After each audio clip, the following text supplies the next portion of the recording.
Welcome back to another exciting episode of Cyber Defense TV. I'm your host, Gary Malefsky, and the publisher of Cyber Defense Magazine. Sitting in my hot seat today is a very special guest. Returning to the hot seat, it's Dasha Davies. She's the president and founder of Stealth-ISS Group, stealth-iss.com. And it's a really cool company. She does cybersecurity consulting. Her team does professional services, managed security services, incident response, and helps folks get compliant with CMMC and beyond. Dasha, welcome back to the hot seat. Thank you so much for having me, and pleasure to be back. And you're also a U.S. veteran. Yes, I am. U.S. Navy. Thank you for your service. Thank you. Yeah, wonderful. So one of the hottest issues, the biggest subjects I'm hearing about, and I think you have a book out on it and another one coming out soon, Beyond Binary, Cybersecurity and AI, your first book. So AI, ChatGPT, it's exploded on the scene. There's a website that has, I think, 800,000 LMMs on it. I forget the name of the site, but it was real popular during Black Hat and DEF CON. Yep. Is it just out of control? What do we do? I think it was, or to some extent, it still is a bit out of control. I mean, when ChatGPT was released, there were no guidelines, nothing. And that's when we started identifying, and business owners as well, the risk associated with it. It's out in the cloud. So whatever you put in, it's going to be somewhere. And of course, you probably heard that there's a lot of companies that had personal information and private information in those AIs. So yeah, that triggered me to write this book about, hey, we need to all think about what we're doing here. It's a great tool, don't get me wrong. There's a lot of opportunities, but there's also risk. And in that book, I described the technology risks of trusting the technology and the vendor, then the whole bias, then the ethical areas around it, and where exactly it's actually being implemented. For example, smart cities. They're starting to control. And if garbage in, garbage out, and especially for AI or even self-driving automobiles, if there's a flaw in the data, we've got huge problems. And that's really, that book is a non-technical, it just kind of is really for everyone in today's world involved in IT or technology or has an iPhone or anything, to kind of have a think about it. Are we really using it properly? Do I know what I'm doing with it? Do I trust the vendor? Do I trust the output? Do I trust the data that goes in? And the good thing is we're starting to get in multiple countries, and the US, of course, as well, to get controls around AI and the standards and what needs to be considered. So I think we're getting into the area where it's not just out of control. Funny you say that. A taxi in Las Vegas where Black Hat was happening went down the wrong side of the road, went down the wrong lane, and got pulled over by a police officer, and there was no one in the car, no driver, no passenger. And he knocked on the window opened up, it connected to a tech support person remotely who apologized for the flaw in their AI algorithm and said they're working on a patch. Yep. And this was, going down the wrong lane. If it was downtown, not so bad. But if it's the highway, or if it's a red light or a stop sign and you got school kids there, the outcome can be completely different. So, and that's my concern is, are we really knowing what we're into this? Are we really prepared? Are we educated? Well, one interesting thing is ethics, the compliance, but ethics in AI, ethics in the modeling. And, I believe I've heard that AI hallucinates because it wants to please its masters and give answers, even if it has no data for those answers. 100%. Yeah. I see it happening. But also the problem is, who is behind the data? Who is feeding the data? Is it the right data? And yeah, it can hallucinate for sure. But at the same time, the other component is the quality of the data that you put in. And for example, just like news, you watch Fox, you watch CNN, you get two different angles of it just because they're changing it based on the data that they really want to see and want to relay out. And it's the same with AI. You take it's a car manufacturer that has an AI, If you ask that AI which car is the best, well, most likely it's going to be that car manufacturer, and the answer is going to be biased based on who created that AI. So yeah, we have to, and this is one of the things I addressed in the books, is yes, AI will help us a lot in automating things, but the human factor that I believe a lot of people are afraid of, that we get replaced by AI, I don't think so. There still needs to be that human component, the review, the ethical, and the gut feeling that in order to make a proper decision that AI will not have, not for the next 10, 15 years, 20, or ever. Right on. We do young women in cyber scholarships to help women get into the workplace in cyber. And name a time you ever said your mom was wrong. Women's intuition, the gut feeling is so important, and wisdom, mom and dad's wisdom. How do you transfer wisdom and ethics into AI? Can it be done, or do we always have to have human oversight?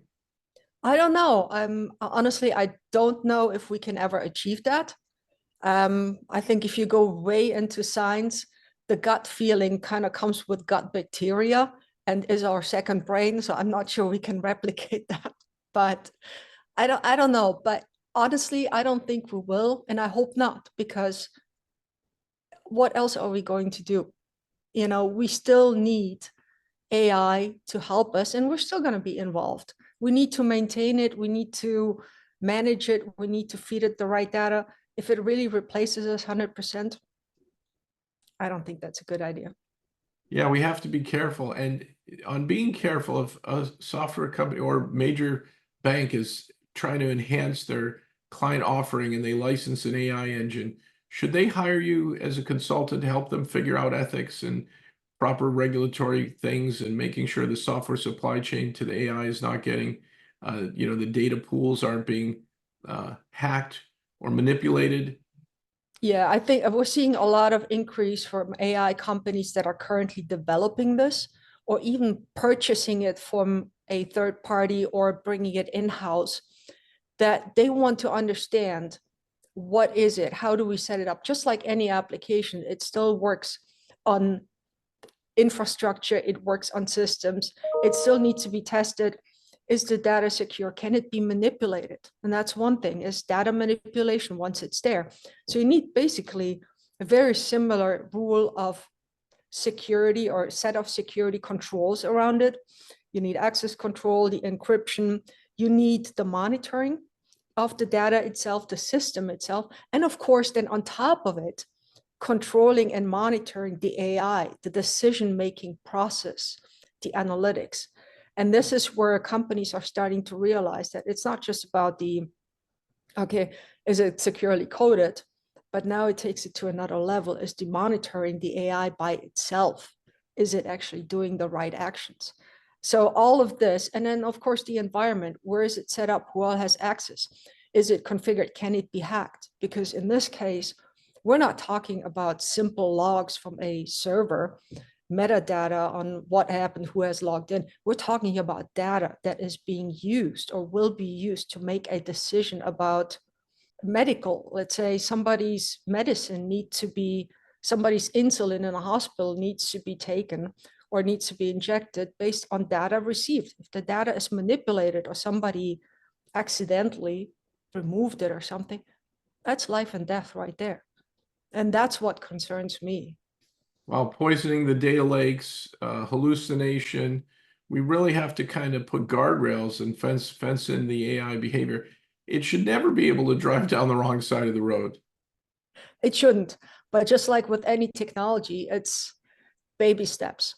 We're all learning, well, it's going to be improved, but the fact that this was really pretty much released without any warning, without any how to use it and where to use it, and the basic controls, the standards around how to use it, what data it can collect, and the transparency of how it is, how the AI is actually being, how it's processed. I mean, ChatGPT, take a look at it. Do you know really what the algorithm behind is? Do we have the transparency to understand if you type something in that what it spits out is really correct, or where the sources come from, or how old it is unless you actually start digging into it. And that's why I think the transparency will come in really significantly for us to understand when we're using the technology, that the vendors also become transparent. We're using this data, this is the process, this is the manipulation of the data, and this is how the output comes. Transparency would be wonderful in these tools. I heard Elon Musk was tweeting out something about Google's AI engine where it was asked a question, would it accidentally misgender a person or instead let a nuclear holocaust happen? And it chose to let the nuclear holocaust happen so as not to insult a human being. It's missing Isaac Asimov's three rules of robots, is it not? Exactly. And that's why I think the human factor in all of this AI, the gut feeling, the ethical judgment, that's what needs to come in. Can we teach AI on ethics? To some extent, yes. But the question is, where has it been done? And this is also where the transparency comes in, is if you're using AI in an environment where ethics and the gut feeling is needed, how much of that has already been implemented? Did the vendor share that with us? Can we really trust it? Or do we just still have to use the AI and then several human beings behind it to validate every single decision before it actually gets rolled out? Dasha, you've taken this brilliant philosophy into a book that should be out by the time we're on Cyber Defense TV Live. It's Cybersecurity. It's not all about technology, and that'll be on Amazon. Correct, yes. And honestly, I know this is the second book this year, but I'm getting so frustrated with every time I talk to a business, or a lot of times, not every business, but a lot of times when I talk to business owners, they're like, yeah, we got network security, we got firewall, we're doing vulnerability scanning, we're doing pen testing, we're secure. No, it's more than that. There is the whole compliance piece, there is the risk assessments, even large businesses. Risk assessment is half the time missing. Third-party risks, all of those are missing. And then the fact that they are in an industry where they need to meet certain standards and they're relying on their IT team to understand all those regulatory requirements, or their MSPs. And then of course, AI on top of all this. So this book is actually really a guide for CTOs, CISOs, and business owners to understand why security alone, the technology piece, is not good enough, and how to use governance, risk, and compliance to elevate their business into growth, gain customer satisfaction, help their security to really be more secure than what they are with currently just technology. And that, of course, includes people and processes. And then I'm also adding into that the whole AI perspective. And it has checklists, has actually tips, tricks, how to do things. It's not theoretical. It's actually a guidebook that somebody can take and say, okay, I need to do risk assessment. How do I do that? What do I do that? The frequency. And then on top of that, I'm also adding to our website, whoever gets that book gets also a QR code. And there's going to be updated information that they can download at any point in time, templates, things that just get them out of this thinking that it's all about technology. So I'm hoping to make a change here for the industry with some education and some of the tools that they can leverage and just get themselves to a different level.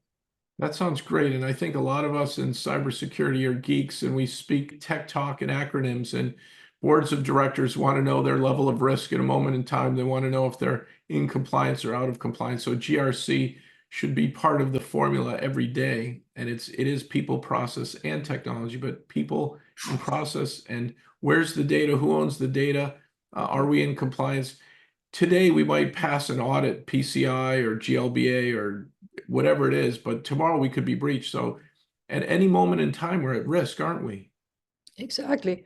And honestly, just even maintaining the understanding around regulatory compliance. Just look at US data privacy, 50 different states, 50 different data privacy requirements. And none of us, or very limited companies, are actually just dealing with local industry or local customers. It's all interconnected, even if you have a website. And this is one of the things where I see it's almost funny, but not too, well, It's kind of becoming a bit old, where companies telling me here in the US, well, GDPR doesn't apply to us. Well, guess what? You're a hotel and you have a website and you have a reservation, especially here in Vegas. GDPR does not apply to you. No, it applies to you the minute somebody from Europe can access your website, and the minute somebody makes a reservation, and the minute they show up in your hotel.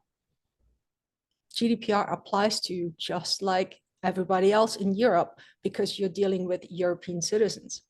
So that's one thing I'm trying to explain in the book as well, and give some tips and tricks, because just because it's Europe doesn't mean it does not apply. Just like California data privacy is relevant to us here in Nevada, it's relevant in Florida, it's relevant in Texas, if we do business with people from those states. So if we're doing the best we can do, best practices, and we document it for due care and due diligence, if we have a breach, which most companies are breached, they just don't know it. The question is lateral movement and data leakage and data theft, or ransomware, or leaving behind little time bomb things that cause problems, or an outage. We're all at risk. The question is, if we're doing best practices, can we show due care and due diligence to the regulators or to the cyber insurance carriers, so that the cost of the breach is a lot less, I would hope. Yes, and you bring up a really good topic, cyber insurance. I mean, we've all seen it. The prices, it just went. I mean, it went crazy. I can understand that, because just like you said, it's not if we get breached, it's when we're going to get breached. So I understand that there is a high insurance cost that the insurances have to cover. But at the same time, I'm also seeing that a lot of companies are struggling to even get insurance, because A, it's not affordable, or they just simply get denied because they don't have these controls in place. So now suddenly we're looking at a complete different risk, which are companies that do not have cyber insurance. They cannot pick up the phone and call somebody and have them take care of it, and then hopefully get it covered by the insurance companies. So now those companies, and I think there is a good statistics that 70% of those small businesses that get breached cannot recover. No, I think it's right. And 80% of GDP comes from SMBs, small to medium-sized businesses. Yet we're all kind of the soft underbelly, with vulnerabilities and exploits happening to us. All it takes is one breach of significance, and you're out of business. Yep. And the hackers, they are not going after the big primes that have the great firewalls and the monitoring and all that. They're going via the small businesses, the ones that they know are not going to have the 24/7 monitoring in place or limited controls. They're using them, and then going via the interconnectivity, the supply chain, the printer somewhere else, or the connectivity from one application to another, or a network into another company. And they're using that leveraging. So the company itself, even a small company, when they think, well, I'm not important, absolutely not. You are the biggest risk. You are the biggest target, because you're an easy target. And the minute you get breached, you will not be breached for your data, most likely not. You will be just a stepping stone to somewhere, wherever the hackers want to get to, but you will suddenly be in that whole investigation. If somebody will find out that somebody got breached, the forensic analysis, they will identify, well, it came from this IP. Well, small business, you were now involved in a hack. Yeah, it's the one to end on the supply chain. It's not just one degree of separation now. It could be anybody in the supply chain that is highly vulnerable. I could get the VPN keys to the castle of a big contractor for the government, or someone in manufacturing that's doing something critical. Who knows? Critical infrastructure is under attack. We've seen nation state attacks. Smart cities are under attack. They're I don't know what to say other than they need you. So you offer your services to SMBs, governments. What's the sweet spot for Stealth-ISS? So our sweet spot is really focusing on identifying the risks that the companies have, identifying the prioritization of it, and focusing on delivering the remediation for them based on the size, the skill set, the technology that they already have. And I can't repeat that more often, but it's people, process, and I call it technology last. Because you can only configure a firewall so much. It's the human, the squishy person behind the keyboard, that is the risk. So our goal is really to work with the client to define the custom solutions, but affordable, even for the small business ones, to get them secure, to get them compliant, to figure out, okay, here's where you are. Obviously, it's your baby. You want to stay in business. Here's what we can do for you. Here's what we recommend you do for yourself. Here's the technology you already have. Let's leverage that. Let's fine tune it. Let's not throw it out the trash. If it works, it works. It's just the tuning, the fine tuning, and the knowledge sharing. That is a great model. And you've got 2 great books out that folks need to get: Beyond Binary, Cybersecurity and AI. And coming out by the time this is live, Cybersecurity. It's not all about technology. Dasha, this is a wonderful hot seat interview. It's great to see you again. Is there anything else you want to cover that we haven't shared with our viewers and listeners? I just would like to share cybersecurity is not complicated. You just take it as a big elephant, take it chunk by chunk. I'm available always. We love to share. I personally love to share as well, educate, give insights, and reach out. I'm available on LinkedIn. I've got my calendar on there as well. If you just want to have a chat and kind of get a starting point on how you can secure your business or something that you need, just let me know. You heard it here first, folks. Dasha Davies is the president and founder of Stealth-ISS Group. She's an expert in cybersecurity operations and delivery, a U.S. veteran, honored to be on the show with her live. And she is there with the services you need for GRC, compliance, and understanding AI and deploying it properly and getting one step ahead of the next threat. Dasha, thank you so much for this hot seat interview. Thank you so much, Gary. Really appreciate it. And it was a pleasure being here again. Hope to see you soon. Oh, same here. Folks, go to her website, stealth-iss.com, and then come back next time for another exciting episode of Cyber Defense TV. Cyber Defense TV and Cyber Defense Radio have launched 24/7 by 365 live streams. Visit them online today at cyberdefense.tv and cyberdefense.radio with your host and globally recognized cybersecurity expert and my good friend, Gary Milewski.